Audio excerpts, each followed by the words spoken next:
Yeah.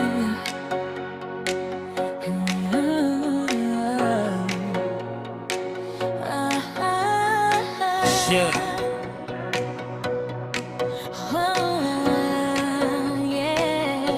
Sa bawat hakbang may kwento, sa bawat pangarap may laban. Pero bakit bawat galaw ginagawang dahilan? Bawat umaga may bagong balita, bawat kilos niya may puna na agad sila. Gumawa ng YT channel, naging issue na naman. Parang pangarap niya kailangan pang pigilan. Nag-live streaming na walang mukha, hindi nagpakita, may tanong na naman sila. Bakit ganyan? Bakit ganito? Lahat na lang hinahanap ng butas sa kwento. Pero hindi nititigil ang batang may pangarap. Kahit maraming boses na gustong manghatak, ang puso na tumutulong hindi kayang talunin ng ingay ng taong ayaw siyang intindihin. Lahat na lang issue, lahat na lang mali. Bawat galaw ni Guapa fans pinag-uusapan lagi. Pero ang liwanag hindi kayang tabunan. Ininggit na puso at maling paratang. Move na kayo mga basher. Kung inggit, manahimik na lang kayo dyan. Ang tunay na laban na sa kabutihan, hindi sa paninira ng pangalan. Yeah. Mga palipag, pakulay sa live streaming. Ginawang problema kahit simpleng ginagawa lang din. Panawagan ng tulong para kay poor help. Kabutihan sana bakit naging threat? Bawat salita ng bata problema sa kanila. Bawat plano niya parang bagyo sa kaharian nila. Takot ba kayo sa taong may paninindig gano'n nasasaktan dahil may liwan na dala? Check mo ang puso bago ka manghusga. Hindi lahat ng tahimik ay walang laban sa mundo. Kung ang ginagawa ay tulong at pag-asa, bakit kailangan gawing apoy ang simpleng gawa? Ang hingin ng inggit, hindi sukatan ng tama. Ang respeto hindi nabibili ng pera. Kung may hustisya dapat pantay ang tingin. Hindi pili lang kung sino ang dapat sisihin. Saan ang hustisya kung bawat galaw niya issue? Pero sa iba parang walang nakikita kahit ano. Buksan ang mata, pakinggan ang katotohanan.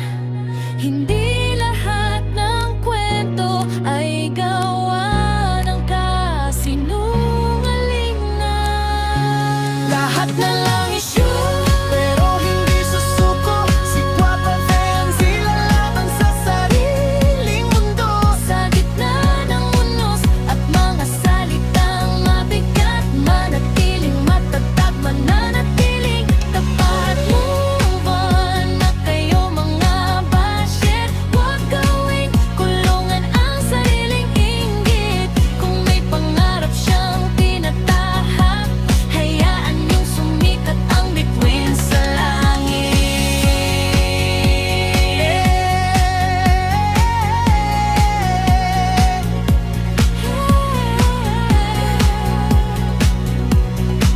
Hindi lahat ng ingay ay katotohanan. Minsan ang tunay na lakas nasa taong patuloy na gumagawa ng mabuti.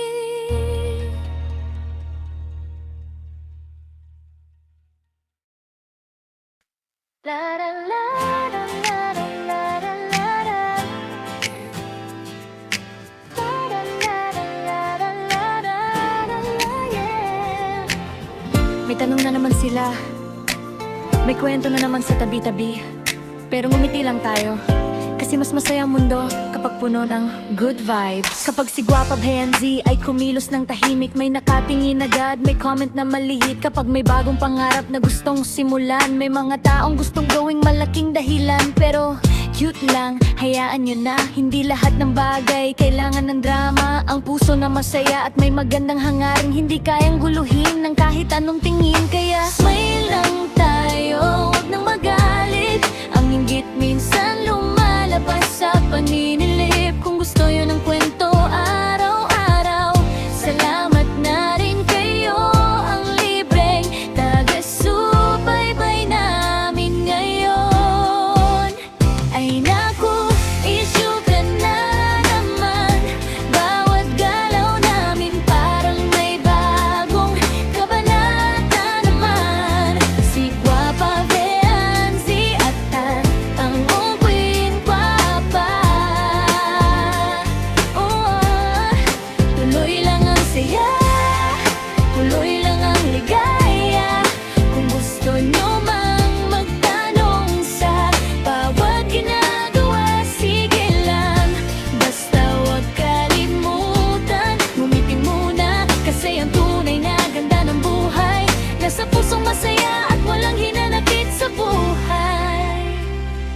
May bagong pangarap, may bagong simula.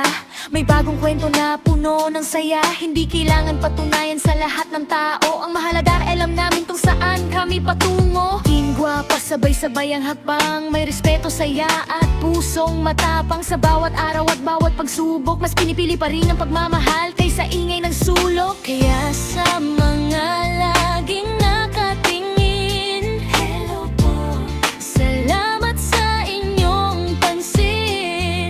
Huwag masyadong seryoso sa bawat galaw, baka kayo pa ang mapagod sa kakahanap ng issue araw-araw. Ay naku, issue ka na naman, pero love and smile pa rin ang aming dala. Kailanman, Guapa Veanzi, kasama ang team Guapa. Ang parang kanta na hindi na uubusan ng saya. Walang galit, walang drama, good vibes lang ang dala namin sa mundo. Kung inggit man ay nandyan pa, ngitian na lang natin. Sabay tuloy sa pangarap na bago. Chichi Guapa, smile lang palagi kasi ang saya. Mas maganda kapag sama-sama.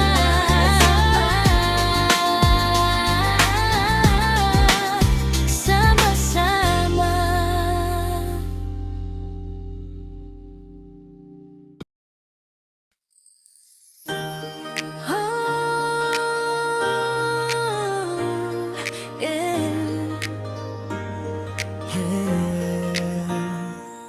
May mga matang nakatingin, may mga bibig na laging may sabihin, pero ang pangarap Hindi kayang pigilan kahit anong ingay ng mundong mapanghusga.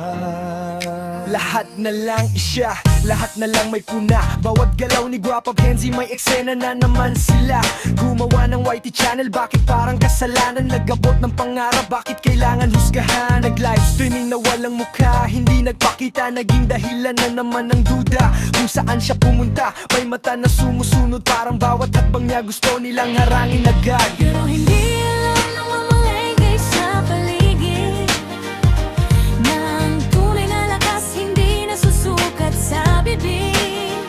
Sa bawat tulong at bawat kabutihang ginagawa, mas lumalakas ang puso, hindi nagpapatalo sa kanila. Lahat na lang issue, ano pa bang bago?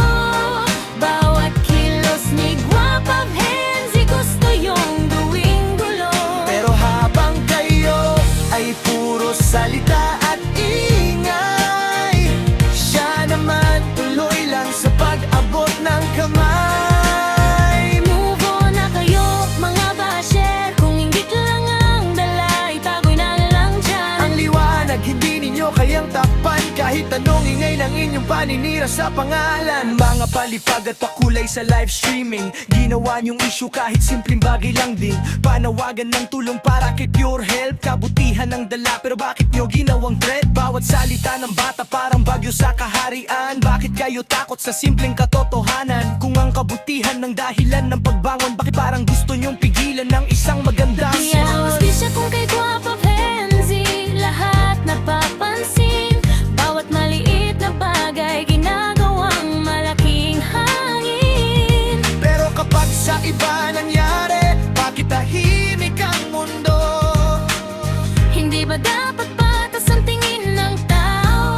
Lahat na lang issue, pero hindi siya bibigay. Guapa Veanzi kasama ang buong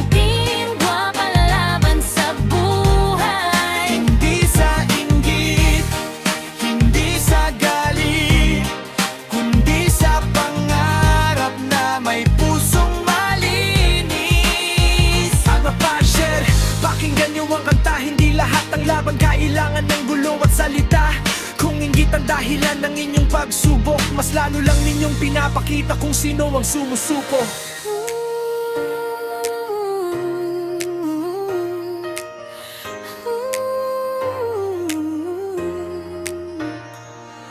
Patuloy ang biyahe, patuloy ang kwento. Guwapa Kenzie ating guwapa. Hindi pinapatay ng ingay ang pangarap na totoo.